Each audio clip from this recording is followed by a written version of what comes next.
Здравейте хора! Днеска се намираме в Резово и ще посетиме още няколко плажа.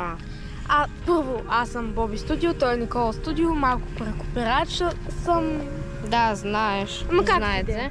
Но както и да е, Сега ще ви покажем картата на селото. Ето това е картата.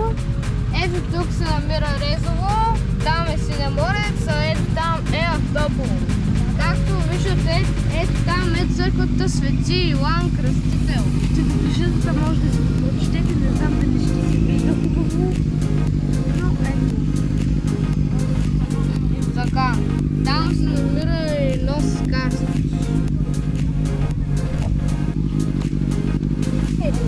Ние сме ето тука. Точно до църквата Свети Йоан Кръстител. Ето това е Йоан Кръстител. Това е църквата. Така, сега с Никола сме се насочили точно към река Резовска, която се вижда, която сега ще ви покажем. Приятели, сега виждате морето. Това е заливът. Това е заливът и там е Турция. Както виждате, това е българското знаме и турското. Малко може да не се виждат. То на голям екран, примерно на телевизор, ще се вижда. И там се влиза река Резовска. В морето. Черно море. Сега ще отидем точно до там. Така, в момента слизаме по стълбите. И е доста стръмно. Тук виждате река Резовска се влива в Черно море.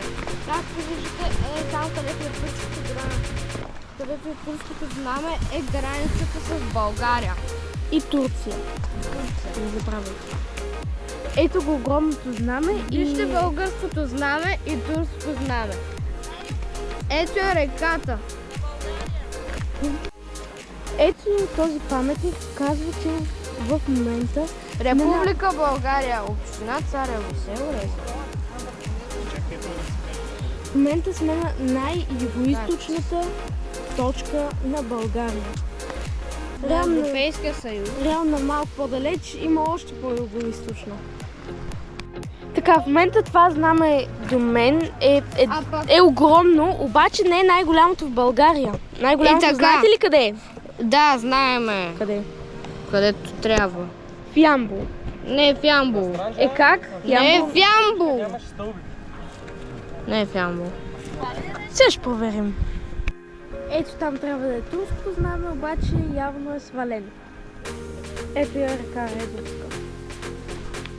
И точно до знамето какво има?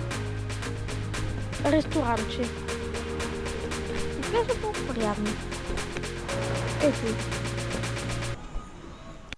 И ако се чудите как изглеждат радарите, ми е и така.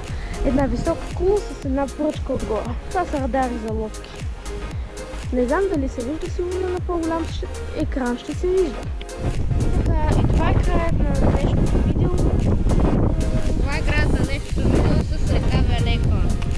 И плаж Велека в Синеморец. Чакайте, ще направя едно 360. Вижте каква красота.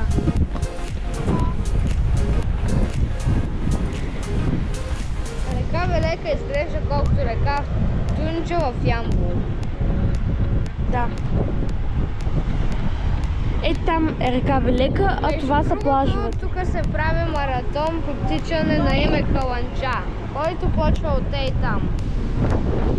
Децата могат да тичат до 3 км до 10 км и до 10 км. Другите могат да тичат до 21 и 45 км. И да, това беше. Това беше видеото ни и до нови срещи!